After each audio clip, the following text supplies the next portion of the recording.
Hello everyone, I hope you all are fine. In previous session, I taught you physical properties of metals and non-metals and I have given you one trick also.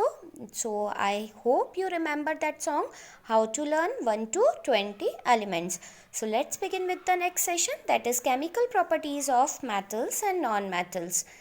So first of all, we need to understand what is reactivity series. So the reactivity series is the arrangement of metals in a vertical column in the order of decreasing reactivities is called the reactivity series of metal. For an example, the most reactive metal is placed at the top, potassium and sodium, and the least reactive metal placed at the bottom of the reactivity series. For an example, gold and platinum. You have seen many examples in your daily routine life. For an example, Golden Temple of Amritsar, that is also made up of from gold and that is least reactive metal. Gold is a metal which doesn't react. It has been used to making jewelries also because of least reactive metal. So let's start reaction of the metal with oxygen. So I have written many reactions over here.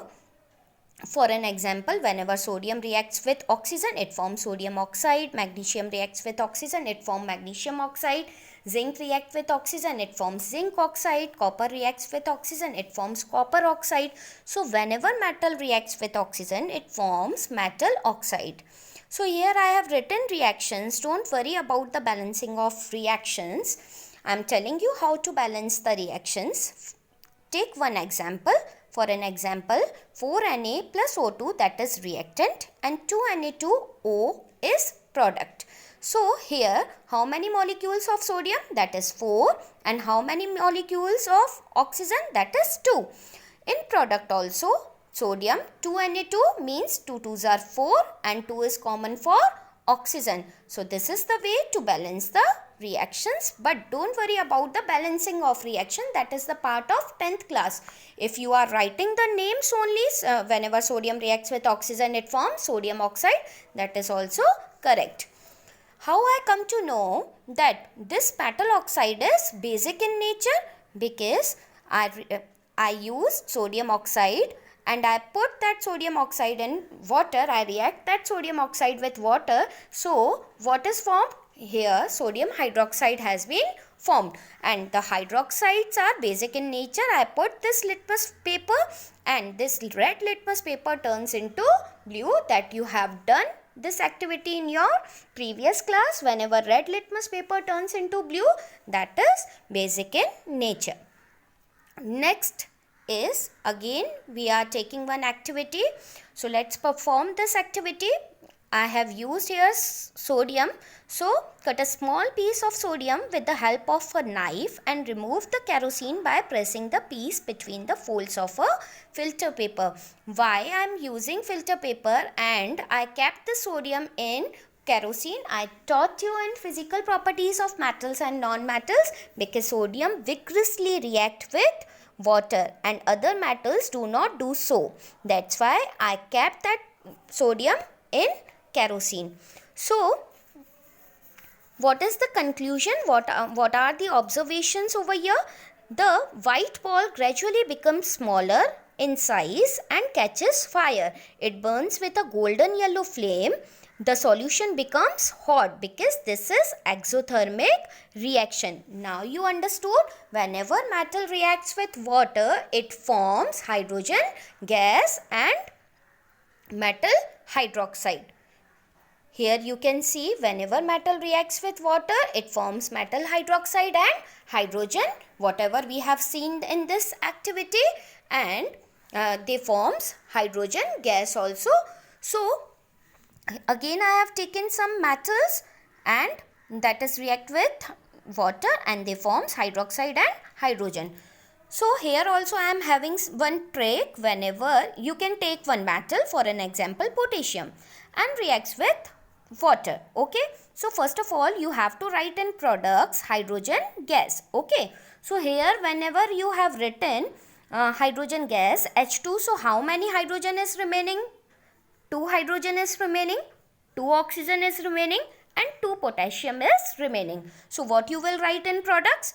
2KOH, potassium hydroxide. So here 2 potassium, 4 hydrogen has been done and 2 oxygen. So here we have balanced the reaction. Then when I take in magnesium and reacts with steam, so it forms magnesium oxide. But I told you when metal reacts with water, it forms only hydroxide. But when it reacts with steam, it forms metal oxide. So we have to take which water? Cold water or lukewarm water. Then only whenever metal reacts with water, it forms hydroxide and hydrogen gas.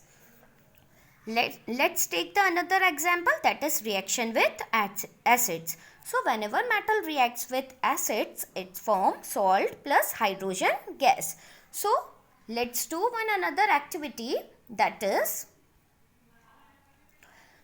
so we are taking some test tubes, 6 test tubes. In A test tube I am taking magnesium, second test tube I am taking aluminium, third test tube I am taking iron nail, fourth test tube I am taking copper wire and coal piece, sulfur powder.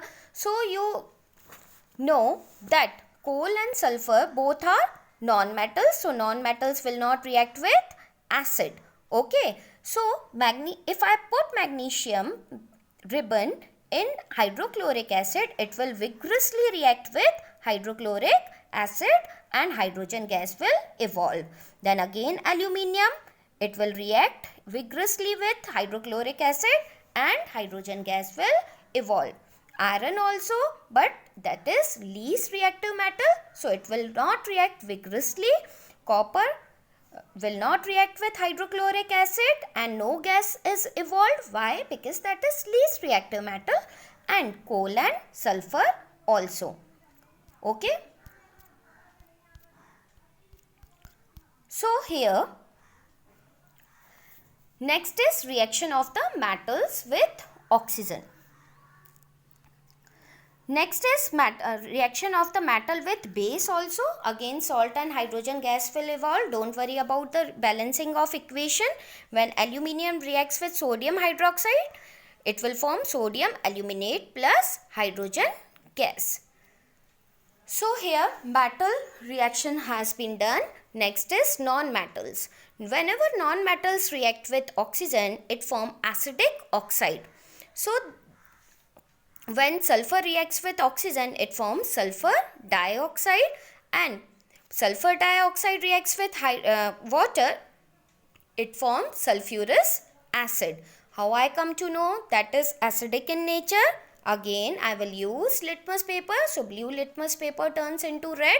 So I will come to know that is acidic in nature. And non-metals are not reacting with water and not with acids also. So here let's move to the displacement of reactions. In displacement of reaction, first thing you know that in reactivity series, whatever elements are placed at the top, they are most reactive, and at the bottom they are least reactive matter. So displacement is zinc reacts with copper sulfate. So zinc will displace copper and it will form zinc sulfate and copper. When iron reacts with copper sulfate, it will form iron sulfate plus copper. But if I am taking zinc sulfate plus copper, so what will happen? So copper will not be displaced zinc, because copper is least reactive metal and zinc is most reactive, more reactive metal than copper. That is why. So here we can perform one activity also. Here I put iron nail in copper sulfate solution. After 15 or 20 minutes, it will turns into green in color. Why? Because iron displaces copper and it will form iron sulfate plus copper. So this is called displacement reaction. The displacement reaction is a chemical reaction in which a more reactive element displaces a less reactive element and form its compound. Okay, so it displaces less reactive elements.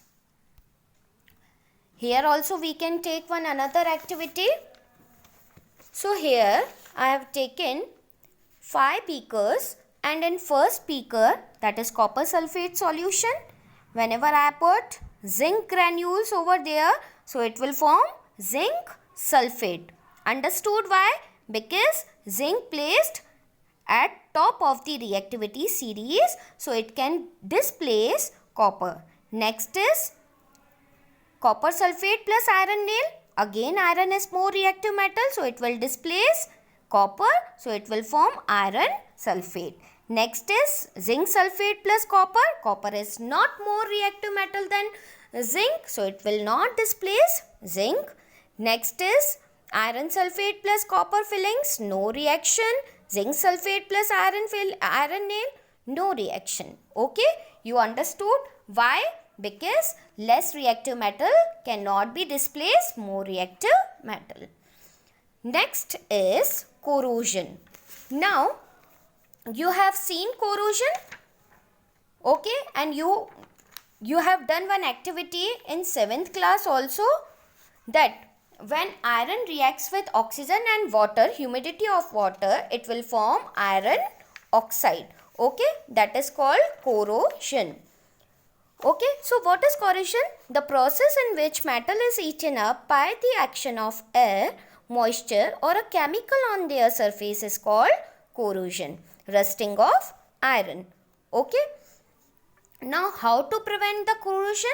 We can use, you have seen this type of example also, so we can use oil, grease or paint also to preventing the corrosion, and we can, some other metals and non-metals are mixed with the metal object by the process of alloying. Now what is alloying? A homogeneous mixture of two or more metals or metals along with some non-metal is known as alloys. So with alloying or alloys we can prevent corrosion. So you have seen stainless steel also. This is the mixture of metals or some more metals or non-metals, that is the mixture of iron, chromium and nickel, that is called stainless steel, that is corrosion free steel. Now uses of metal. Now in the end of the chapter you come to know what are the uses of metals and non-metals that I taught you in physical properties also. As in physical properties I taught you that metals are using in electricity also, electric wire also, aluminium is used in making kitchen utensils and electric wires also, because that is having high melting point and high boiling point. Gold is used in making of ornaments because that is least reactive metal. Silver also using making ornaments because of least reactive metals. So metals we are using in electricity, utensils and ornaments and all. Non-metals are also very useful. For an example, oxygen is non-metal and that is very essential for our life. As I told you, 118 elements are present in periodic table. In that 92 are natural and 70 metals and approximate 20 are non-metals. Then too it is very essential. How oxygen is very essential for us. Sodium chloride is also essential for us. Without chloride, sodium chloride, common salt, cannot be formed. Okay. So next is nitrogen is also very important. We have learned in nitrogen cycle also, that is using in fertilizers and all. Coal also very useful to making fuels and all. So here we have finished this chapter. Do assignments properly. All the best. Thank you.